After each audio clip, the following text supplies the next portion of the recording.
Welcome to the Sap Entertainment Show, where I interview singers, rappers, entrepreneurs of all walks of life. And today's special guest, we have a talented entrepreneur by the name of Jake Palumbo. How you doing today? I'm good. Thank you for having me. It's a pleasure. Mm-hmm. So let the world hear your story. Well, people know me for a variety of reasons. Some people know me as an MC, as a hip hop artist. Some people know me as a producer, doing beats for a lot of artists. Some people don't know my music at all, and they know me for my work as an engineer. I've owned a studio in New York for about 10 years now, and worked as a recording and mixing engineer on a lot of different albums over the years. Mm-hmm. And then some people know me for my videos on the internet, where I do a kind of funny and insightful breakdown of the practical way of how the music business works if you're an independent artist, which most of us are. You know what I mean? So however you know me, I'm just glad you're on board. So That's what's up. So what motivated you to want to be a music producer? Well, I was born, I've lived in Brooklyn, New York for the last 16 years, but I was actually born and raised in Tennessee. And where I lived, there was not a lot to do, and you got to really keep yourself occupied or you're going to get into trouble pretty quickly. And, I've had a passion for music my whole life. And by the time I was a teenager, that really evolved, into hip hop.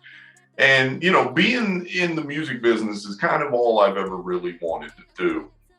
And so, I started locally when I was a teenager, doing shows around Tennessee and, pressing up my own CDs and, doing the independent artist thing. And, that was a little bit right before the dawn of social media. And so that was kind of an easy way to starve to death. And so what happened was in 2006, with about $75 to my name, I packed up and moved to New York City to, try to be involved in the epicenter of the music business where everything was going on at. And, it was a very slow journey over a decade, but by being able to ply my different trades, both as an artist, as a producer, and in the studio as an engineer, where I could provide value to artists other ways. It slowly but surely built into a career. And the whole time I've been releasing my own music on my own label, Space Lab Recordings. And, just being able to have my own fan base that tunes into what I do and not have to worry so much about the mainstream and what's popping and what's popular. You get to kind of be a king of your own world in a way. Exactly. Yeah. So where are you originally from? I was born in Knoxville, Tennessee.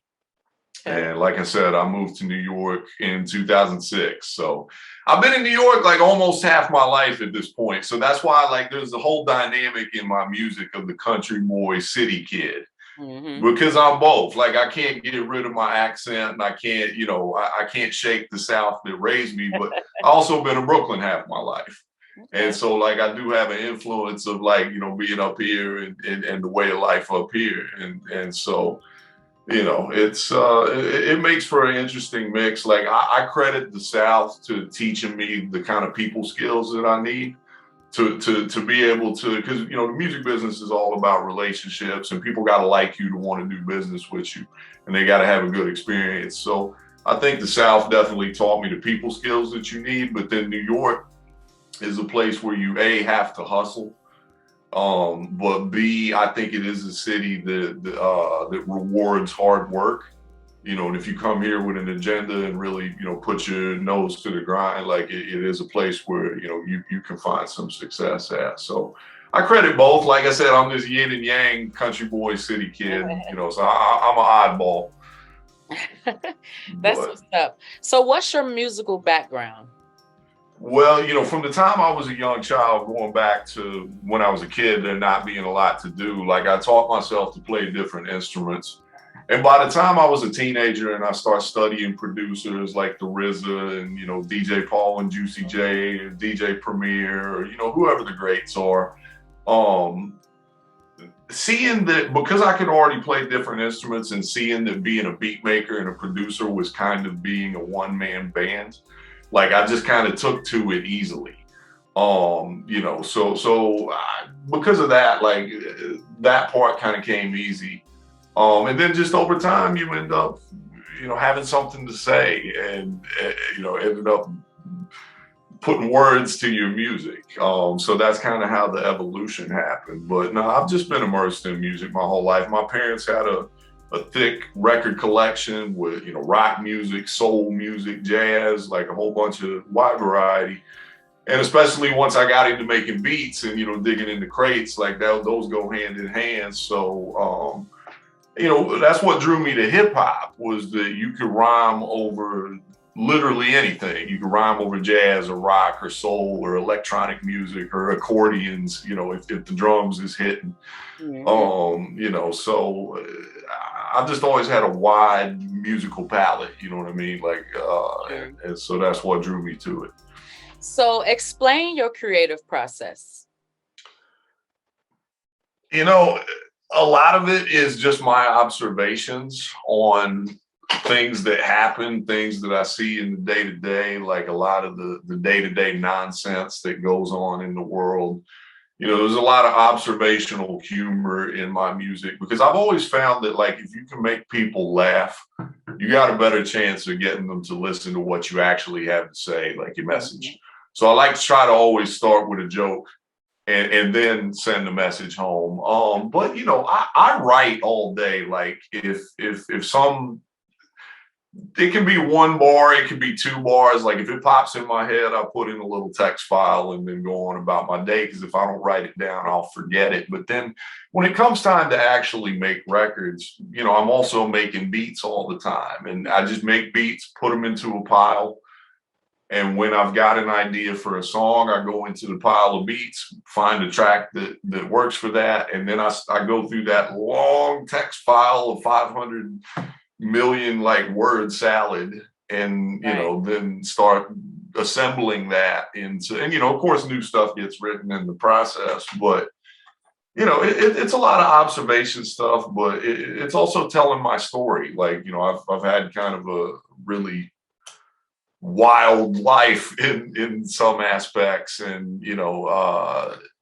I think most people create because it's in them. Like if I make a good living and all that, but like if I were motivated by money in the music business, like I would have quit over a decade ago. Like I'm here to tell my story and to make a contribution to hip hop. To try to be a valid entry in the encyclopedia. When all's said and done, like I'm motivated by leaving behind a catalog of music that people, that it means something to somebody. So. For sure. So you did state you were a rapper. Do you mind giving us a little sample of what you can do? I usually prefer to do it over a beat, but I'll give you a couple bars. I spit 5-syllable words in an Appalachian accent. Backpack rappers smack backwards like a backspin. I smoke a quarter, get a nickel back. Atypical white guy, can't stand Nickelback. Pickled in the club in the vintage Helly Hansen, with a virgin in the telly getting fedgy Richard Branson. I'm slightly Manson, eating dollar store vitamins and pass my urinalysis with flush-free niacin. I'm forever in the betterment, never pull the plug until I'm resting in the sediment. I said I'd never bet against myself, and it's evident because evidently I did something to get ahead of them. Woo. There you go. Okay, sound like Eminem helped you write that. No, I was inspired long before Eminem. Like my early influences were like Public Enemy and the Wu-Tang Clan, and I appreciate the fact that Eminem's a good MC and puts his words together well. But like, no, I was influenced before that. That was dope. Okay, so besides music, what other gifts were you born with? I think I was born with I don't want to say a gift of gab, but the ability to explain complicated issues to people in a simple way that's easily digestible for people. And I think that's what's, helped me with the internet thing, like on Instagram and a lot of my my artist help videos, is that I've learned everything I've learned in the music business just by navigating and bumping my head and making mistakes and figuring out what to do better next time and stuff like that. And I see so many artists get frustrated and ready to quit because, they just feel like they're spinning their tires and they're not making any process. So if I can demystify some of it for them, then I feel like that's part of my contribution because, you know, a lot of this stuff, I get a lot of these comments. They're like, yo, I never thought about it this way. Because I always use the metaphor of sometimes we just ram ourselves into the door while the door is locked. But meanwhile, there's a door open on the side, you can walk right in. And so I try to find that in the music business. Like there's so many artists that are frustrated trying to get in the front door when it's locked. But meanwhile, there's a side door over here, we can walk right in. So I think I have a bit of a gift of demystifying a lot of stuff for people and helping boost their confidence by showing them that there are realistic solutions to some of these problems. That's what's up. Have you worked with any big name artists? Blessed to work with most of the people on my bucket list of, favorite MCs. From a few of the guys in the Wu-Tang Clan to Jadakiss to Royce the 5'9" to Sean Price, God bless the dead, to Rock Marciano, Sadat X. I did an entire album with Rusty Jux. I did an entire album with Elda Sensei from the Artifacts. I'm forgetting a bunch of people, Smith and Wesson, Freddie Gibbs, Conway, a lot of people. If you can, Google Jake Palumbo and, there's a discography. Being that I'm able to do several different jobs, because, that list of artists I just named, some of them we was rhyming together on songs. Some of those artists I maybe did a beat for them, and some of those artists maybe I was their engineer in the studio. But knock on wood, I've been able to work with a lot of people I consider my favorites and, my influences. That's what's up. So how was it like working with them? Oh, it's incredible. Like to be able to, especially coming where I come from, like when I was growing up in Tennessee, like we never saw no celebrities or, nothing on TV. You were just disconnected from that world. And so being a kid and seeing Yo MTV raps and reading The Source and stuff like that. And, these people are like superheroes to you in a way. And, to eventually become peers and coworkers and in many cases friends, with a lot of these dudes and for them to look out for me in so many ways, whether it's doing verses on my albums or whether it's, bringing me out at a show or whatever it is, to be able to count a lot of these people as my big brothers in the game, it's a blessing, and it's not lost on me because, I'm still at my core, like I'm still the fan, like I'm still the hip hop head that like really loves this music and this culture. So it's definitely a blessing. So who have you been listening to recently?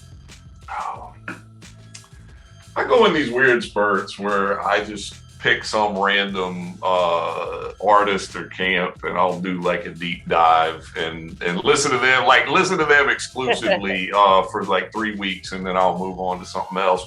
Right now, I've been doing a deep dive into the old Rap-A-Lot Records catalog because I've been listening to Jay Prince's autobiography a lot, The Art and Science of Respect. It's a really good book, and the audio version is excellent too. And it's a book I look to for guidance in some cases in my business path. But point being is that made me. I've always loved the Ghetto Boys and, Devin the Dude and Big Mello and a lot of that great rap out of Texas. So I've been on a deep dive rap a lot kick, but on any given day, I could be listening to anything. It could be the newest hip hop, or it could be some jazz album from 1976 that I found on Spotify. Like, I like a lot of different stuff. That's what's up. So what obstacle did you have to overcome to get this far in your life? Being independent and, basically having no money. And that's a common problem for most artists, is because, it's generally accepted that to break an artist to a national level, it either takes a 6-figure budget or it takes about 10 years of grind. And so, that was the biggest thing. Like, originally coming from a place, like I said, in Tennessee, where there was no music business. But then once I got to New York, even realizing that, like, for the kind of music I do and the career path I want to take, and the fact that I had already educated myself to the business and knew how to avoid a lot of the pitfalls that labels try to get you, I knew that the independent path was probably going to be the one for me. So that's great. Like, you're in control of your career and all the money goes directly to you and you get to make your own decisions and call your own shots, and all that's great. But the problem is that you got to find a way to pay for that. And, even if you find a way to pay for that, you still don't got the same kind of budgets that a Universal has, or that a big corporate machine has. So, trying to compete on a big scale with small money, is probably the biggest one. But that's, I think that's it. Otherwise, I've been able to, peacefully exist in my little corner and, grow my audience over the last, years. But I'd say definitely just being independent, having to do everything yourself too, because a lot of times, it's just me. Like, I don't have a staff of people that work for me and all that. So I got to be the PR person. I got to type out the emails and, book the interviews and, try to get the DJs to play the songs. And then I got to go to the studio and be the engineer. And, then it'd be stressful at times. When people buy the CD or T-shirt, I got to pack it and then take it to the post office. And so, like, having to wear a lot of hats is another big challenge. But those are probably the two that come to mind. It definitely can be stressful at times, trying to do it all by yourself, It's a lot. And it's a little bit slower when you're doing it yourself. It makes it a little bit time. Definitely, for sure. But it doesn't matter. Just keep it going. So what could we be looking forward to from Mr. Palumbo? Well, I've got 2 albums out right now. One is a rapper and one is a producer. I mean, I've technically produced them both. But so me and Elda Sensei from the Artifacts released an album called Solving Cases. That it's been out for a few months, but we're still promoting that. We just dropped a new video. It's the 4th video, actually, off the album for a song called Thoughts Combined. And then my solo rapper album is called Plant-Based Libtard. That's out now. We're getting ready to drop the 4th video off that one. So those 2 are out now. I'm also working on an album with Lex the Hexmaster, with him on the mic and me on the beats. Me and my man Westside Ward just released a new single on Friday called Collect Call. As an engineer, I'm working on a lot of dope projects like the Beat Miners album, which has got an all-star guest list. But yeah, you can always tune in. I'm always keeping everybody updated on my social medias about what's going on. But, I got a show in New Hampshire next Friday. I don't know if anybody watching this is in New Hampshire, but if you are, I'm in Portsmouth next Saturday. But yeah, whether it's on stage or on the beat or in the studio, I'm gonna be working. That's what's up. So, before we end this segment, let the world know, how can we follow you? I'm on all social media at Jake Palumbo, JakePalumbo. I'm most active on my Instagram, but I'm on Twitter. I'm on TikTok. I'm on Facebook. I'm everywhere. You can go to jakepalumbo.com also. And we're on YouTube, Bandcamp, pretty much everywhere. If you just type my name, you should be able to find me. That's what's up. So, what advice would you give an up-and-coming artist that would love to become rich and famous, or maybe follow your footsteps? I would say two things, probably.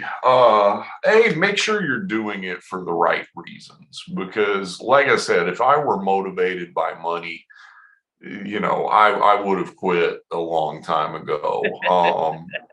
It took many years to get to a point of actually being able to pay bills off of it. You know what I mean?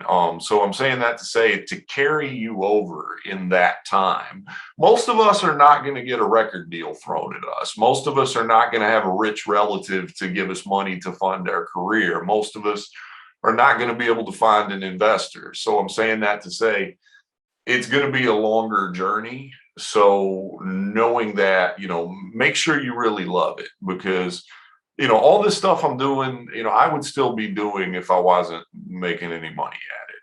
So I would say, make sure you're doing it for the right reasons. B, I would say what I just said a minute ago about the amount of time it's probably going to take. But beyond that, I would just study not just the business that you're in, whether it's the music business or the film business or the art business or the barber business or, whatever business you're in. I would study both your industry, but also study general business, because, going back to having to wear a lot of hats, like I have to be the bookkeeper too. Like I have to track my expenses so that, the government doesn't kill me on taxes like they try to do every year. So I would definitely get some kind of general business knowledge as well. Just, even if you do have professionals that you refer to, like a CPA or a lawyer, make sure you got some kind of general business knowledge, so you're not out here, just having to trust people. So. And you guys heard it first. Thank y'all for tuning in to Sap Entertainment Show with me, your host, Sarah Soulstress, and your boy, Mr. Jake Palumbo. And make sure y'all like and subscribe, and also stick around, because I'm going to leave y'all with one of his music videos titled Big Top Clown Circus. Bye-bye for now.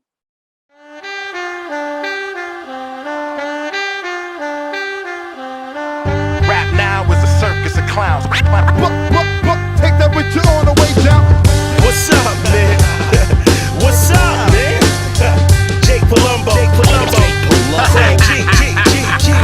Craig, what up? What's up, man? Young dinosaur, seasoned troubadour, young gunner, Arkansas, Dave Rudaball. Rudimentary, 4/10 a century, 13 years of independence, you should mention me. People said they wanted, I was always doing more. Man, I got it on my own, nobody got me through the door. I accomplished all of that with mental illness and a drug problem. Your apartment got a bug problem. We either talk or do the Rugas. Organic pescatarian, you eat food from who? And you make my collard greens, please don't put no ham in it. Backstage telling shorty that we good without a lamb in it. Shawshank Redemption, I will get it with a chisel.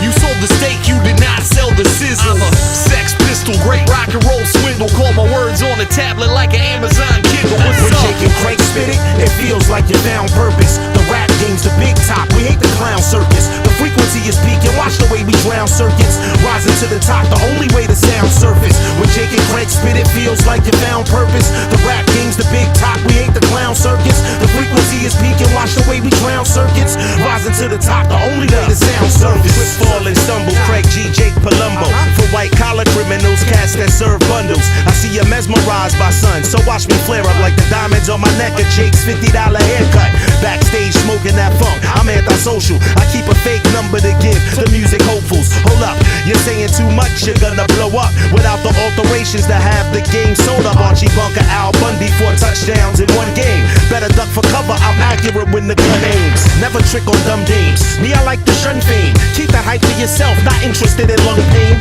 Yours must be hurting cause you speak a mile a minute. I ain't respond once and you still don't know your limits. Every time I go out, people be ruining my high, and that's why I'm the master of the Irish goodbye. When Jake and Craig spit it, it feels like you found purpose. The rap game's the big top, we hate the clown circus. The frequency is peaking, watch the way we drown circuits. Rising to the top, the only way to sound surface. When Jake and Craig spit it, feels like you found purpose.